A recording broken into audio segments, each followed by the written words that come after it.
While BTL only just confirmed their proposed acquisition of SpeedNet and the three largest cable companies in Belize, Channel 7 has been reporting on it since June. We first broke the news on the Monday Morning Beef, June 2nd. There are only two cable companies in the country now, right? CTI, Central Television and Internet, and Centaur, which is owned by the Prime Minister's family. And I have been hearing rumblings that there is a package deal to purchase those cable companies. But bundled in there, I'm reliably told, and these are just conversations that have been going on for years, but I get the impression they're more serious this time. That Smart may also be bundled in there. 2 days later, BTL issued a press release. In that statement, they didn't deny their proposed acquisition, only reiterated that those types of discussions were not new, and that they, quote, have consistently leveraged our unique market position to pursue strategic opportunities that strengthen and diversify our revenue base. Regardless, the reports became more persistent, and 2 weeks after we initially broke the news Director Jules Vasquez raised the alarm again. It is being discussed at the highest level, at the highest corporate level of BTL, a massive amalgamation or a consolidation of cable, internet, and phone to create once more a national monopoly. Now, we all know that a monopoly is against the instincts of consumers. We've been told for so many years that competition is what drives good service. Yeah. Exactly. And this will contradict that. And, you know, it's complicated on many levels, but I want to make clear. My greatest concern is if you put all the cable services, all the internet services into the hands of a company, BTL, that is politically run. Under the current circumstances, you are creating a monopoly that can say, Jules Vasquez, Channel 7, you tick me off today, cut heap on the cable. Yeah. And these discussions were happening behind closed doors, rooms that even the cabinet and BTL's board were not in.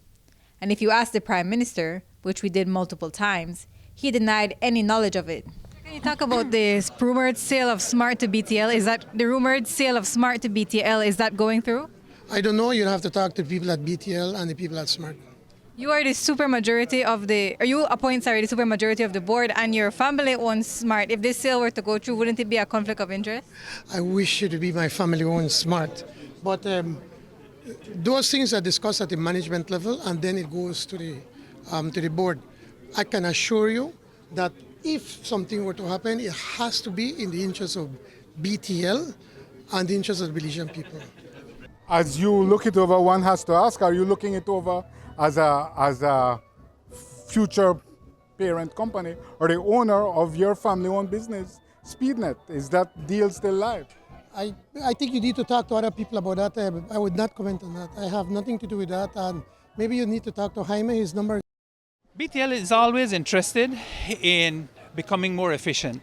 We had put out a statement to that effect. It's a pity when I never properly request that information. But rather than speculate and cause mischief, which your station is famous for, mischief makers. But yes, the short answer is we're always looking for new opportunities. Is there a timeline for the BTL acquisition of SpeedNet? I don't know. You'd have to ask the people at BTL.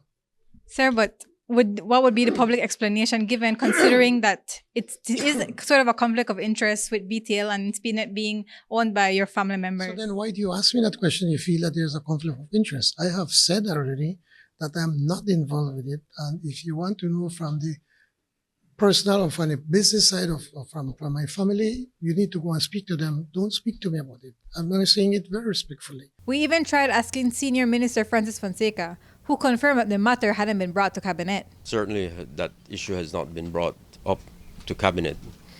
So I would not know anything about that. It certainly has not been discussed in Cabinet to date.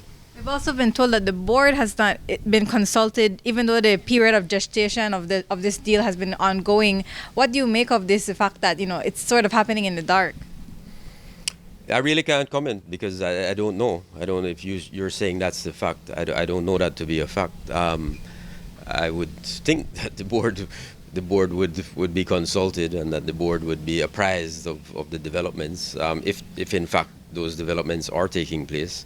So I wouldn't be able to comment beyond that. I can speak, as I said, in terms of cabinet. We certainly have not been.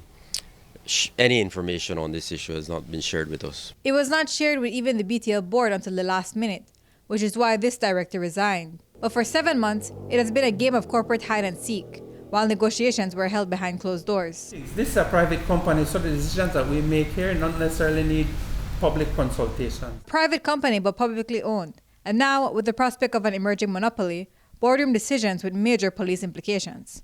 Courtney Menzies, 7 News.